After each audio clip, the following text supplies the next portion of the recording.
drawn their first breath, with the blueprints of their future, they were marked by the subtle, insistent hum of industrial machinery that vibrated through their bones. Their cry, a fledgling rebelling against an unseen decree, was swiftly absorbed by the pervasive scent of coal dust and stale ambition that clung to the air like a second skin.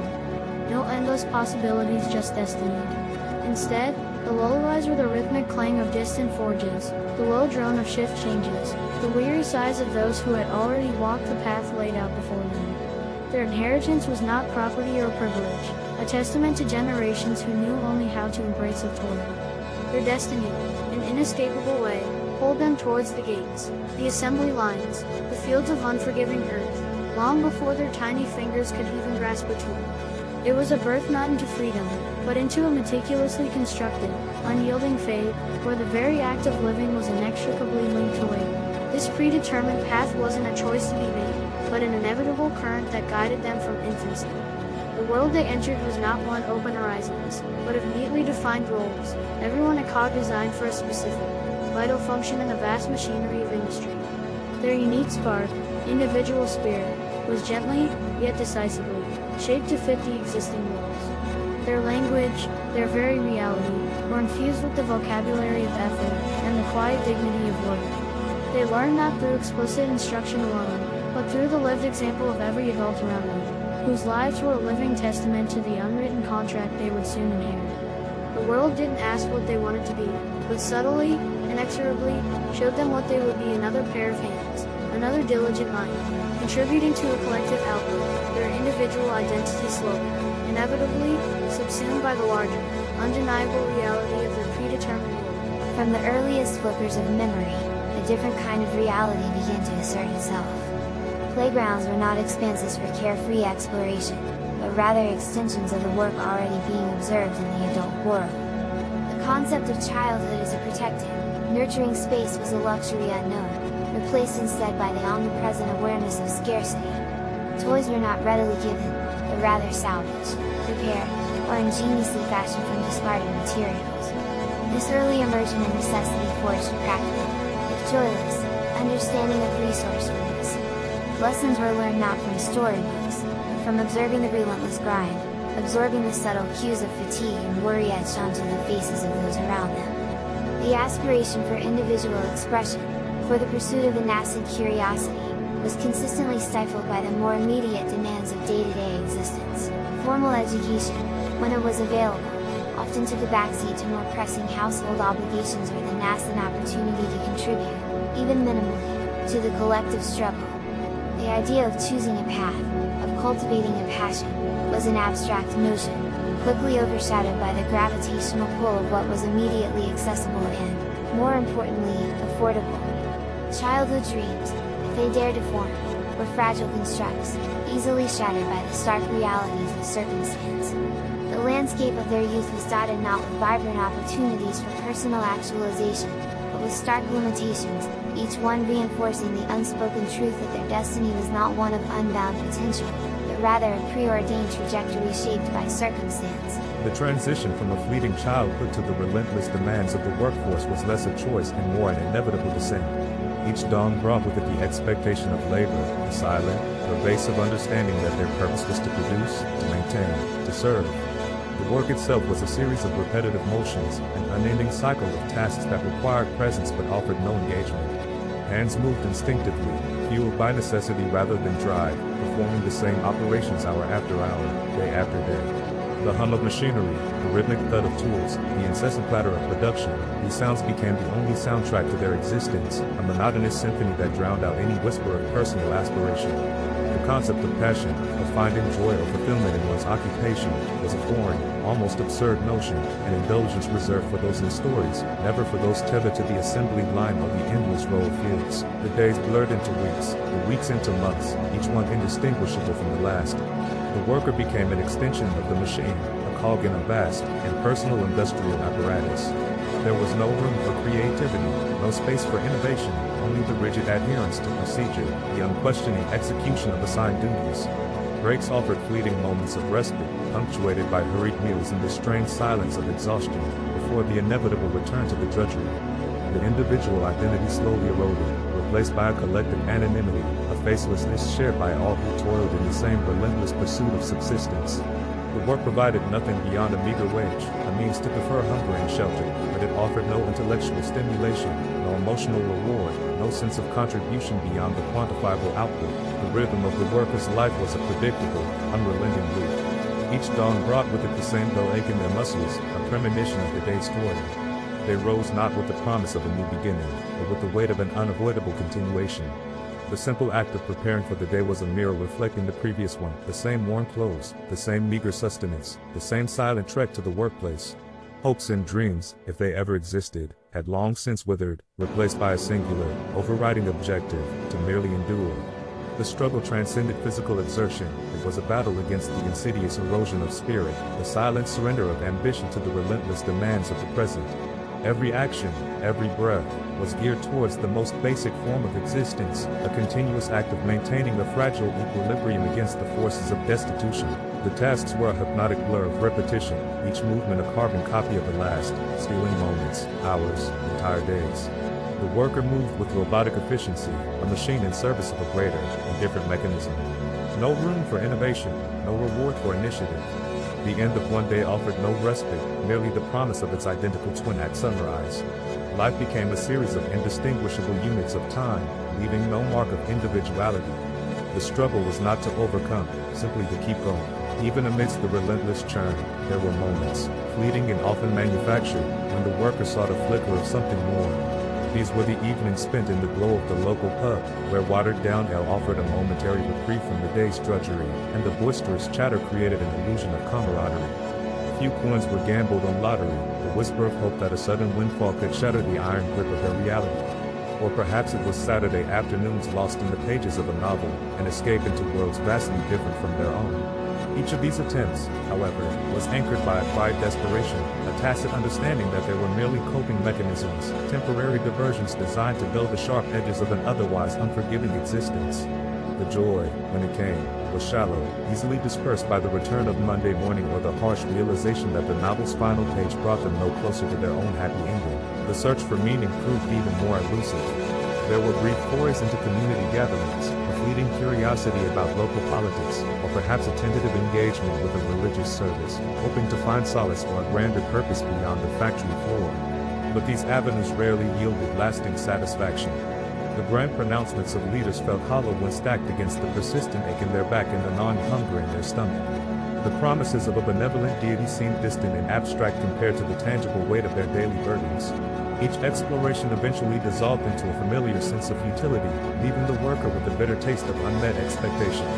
The fleeting glimpses of connection or purpose were often undermined by the pervasive sense that they were simply cogs in a colossal, indifferent machine, and their individual efforts to deviate from their predetermined path were ultimately insignificant. The worker's social circle mirrored the barren landscape of their existence. Interactions were transactional, born not of genuine connection but of necessity. Colleagues in the factory shared no confidences, their dialogue limited to the mechanics of the task at hand, the grumble of the machines often drowning out what little human connection might have otherwise occurred. There was a shared understanding of hardship, certainly, a silent acknowledgement of the struggle, but it rarely blossomed into empathy or solidarity. Even moments of shared leisure, a drink after a shift, were tinged with an underlying current of exhaustion, a temporary escape. Laughter was often brittle, a defense mechanism against the relentless grind, and conversation circled back to the same anxieties, the rising cost of living, the fear of redundancy, the dim prospects for their children. These were not friendships forged in shared dreams, but in shared limitations, binding them together in silence. Romantic relationships, when they occurred, were similarly constrained. They were often unions of convenience. Such connections were not nurtured by grand gestures or deep emotional introspection, but by the practicalities of survival, a second income, a shared roof, the promise of a diluted loneliness. The weight of their socioeconomic status pressed down on every aspect, from the meager celebrations of anniversaries to the muted dreams for a better future. There was little space for blossoming romance or passionate pursuits when every spare moment and every spare penny was dedicated to simply keeping afloat. The worker experienced intimacy as a muted echo of what it might be, a quiet resignation to a companionship born of shared circumstance, rather than an expansive journey of two souls intertwining. The underlying tension of scarcity and uncertainty often fractured these fragile bonds, leaving behind a deeper sense of isolation than they inevitably unraveled. The worker's internal world has become a desolate landscape, a stark contrast to the vibrant dreams of youth. The initial embers of hope, once flickered with ambitions of a better life, have long since been extinguished by the relentless pressures of reality. A creeping disillusionment has taken root, a heavy, suffocating awareness that the future holds little beyond the monotonous present. This isn't a sudden revelation, but a gradual erosion of spirit, chipping away at the very core of their being. Each unfulfilled promise, each dream deferred, each day that blends indistinguishably into the next, has contributed to this profound sense of disenchantment. The world, once perceived as a realm of possibilities, is now seen through a cynical lens, a trap from which there is no escape. This internal struggle is fought in silence, a private battle against the encroaching tide of despair. Alongside this disillusionment comes a pervasive sense of resignation. What began as a fierce resistance to their circumstances has slowly transformed into an acceptance of the inevitable. The fiery passion to change their fate has dwindled to a dull ember, replaced by a weary acquiescence. It's not a peaceful acceptance, but a grudging surrender to the predetermined path. The dreams of escape, of self-actualization, of breaking free from the shackles of their existence, have been laid to rest, interred in the graveyard of forgotten aspirations. This resignation manifests not as apathy, but as a profound weariness, an exhaustion that permeates every thought and action. It's the quiet despair of someone who has fought long and hard, only to realize the battle was always unwinnable, leaving behind a soul heavy with the weight of unfulfilled potential. The steady accumulation of years spent in repetitive, joyless work began to manifest not just in a weary spirit, but in the very fabric of the worker's being. Long days hunched over a workstation, or endless hours performing the same motions. The vibrant glow of early adulthood had long since faded, replaced by a sallow complexion and eyes that held the dull sheen of constant fatigue. A persistent ache in the lower back, a stiffness in the joints that worsened with every passing year, became constant companions. Sleep, when it came, was often fitful, plagued by anxieties about the next day's demands or the gnawing fear of falling behind. Every small ailment seemed to linger longer, testament to a body pushed beyond its natural limits without adequate care or recovery. This wasn't just aging, it was an accelerated decline, a direct consequence of a life force slowly but relentlessly sapped by the unyielding demands of an unfulfilling existence. Beyond the visible physical decay, a more insidious change was taking root in the worker's mind. The once subtle stirrings of disillusionment had solidified into a heavy blanket of resignation. The mental agility that once allowed for moments of planning or dreaming had dulled, replaced by a pervasive sense of apathy. Conversations became shorter, thoughts more fragmented, as he had no longer energy. A quiet retreat from the world, a slow constriction of the inner landscape. The worker often found themselves staring blankly, their mind caught in a repetitive loop of past failures and future uncertainties. The vibrant spectrum of human emotions seemed to narrow, leaving behind a flat emotional landscape where only a persistent, low-level hum of worriness truly registered. This mental erosion was as much a part of their premature aging as the lines on their face, a testament to the unacknowledged devastation of a spirit denied its true purpose. The twilight years arrived not as a peaceful sunset, but as a drawn-out dusk, a slow dimming of an already muted existence. The worker, now a figure etched with the deep lines of toil and time, found themselves adrift in a sea of solitude. Companions of youth had long since vanished, some through the inevitable march of time, others simply faded into the oblivion of memory, their paths diverging irrevocably with each passing year. The bustling workshops and crowded streets of their working life, once a source of weary familiarity, now felt like distant echoes, replaced by the quiet hum of an empty room and the persistent whisper of their own thoughts. There were no eager grandchildren clamoring for stories, no warm embrace from a cherished partner, only the cold comfort of routine and the stark reality of being alone. Each morning brought the same mirror reflection, a face alien in its weathered lines, eyes that held a depth of experience yet a hollowness born of unfulfilled dreams. This solitude became a canvas upon which regret began to paint its harsh truths. The quiet hours were filled with a relentless replay of what-ifs and if-onlys. The flicker of artistic ambition, once so fleetingly glimpsed in their youth, now burned with the intensity of an unquenchable fire, reminding them of the paths untaken, the talents left fallow, of the desire for knowledge, for exploration, for a life beyond the rigid confines of their station, now surfaced as a bitter taste in their mouth.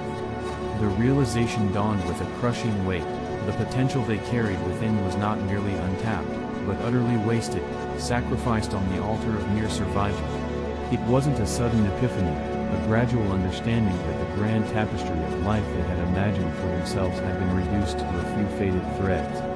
This old age was not a period of reflection and wisdom, but a profound and inescapable reckoning with a life that had remained stubbornly, tragically, unlived. The quiet passing of the worker arrived, not with a flourish or a somber procession, but with the gentle dimming of a flame long guttering. There were no grand pronouncements, no eulogies that spoke of triumphs or enduring contributions. Their departure was a ripple, quickly absorbed by the vast, indifferent ocean of time, leaving barely a trace on the shore. The machines continued their ceaseless hum, the factory gates opened and closed, and the world spun on, oblivious to the absence of one more cog in its colossal mechanism. Their name, inscribed on no monuments or celebrated in any narratives, would soon fade from the fleeting memories of those few who had known them. It was a life lived within the narrow confines of necessity, and in its end, there was no echoing legacy, no grand purpose fulfilled, no lasting impact to mark their journey through the world. In the aftermath, the space they once occupied remained largely indistinguishable from before. The tools they once wielded found new hands, the tasks they performed were seamlessly absorbed by others, and the rhythm of life, both within the factory walls and beyond, remained unbroken. There was no void left behind, no chasm that demanded reflection or remembrance. Their existence, bound by the relentless cycle of labor and consumption, had been a transient one, a fleeting shadow cast upon a busy landscape. And as their memory dissolved into the ethers of collective forgetfulness, the poignant truth of their journey became starkly evident, a life lived in service to an unyielding system, concluding not with resolution or discovery, but with the quiet, unsettling affirmation of its own inherent, inescapable meaninglessness.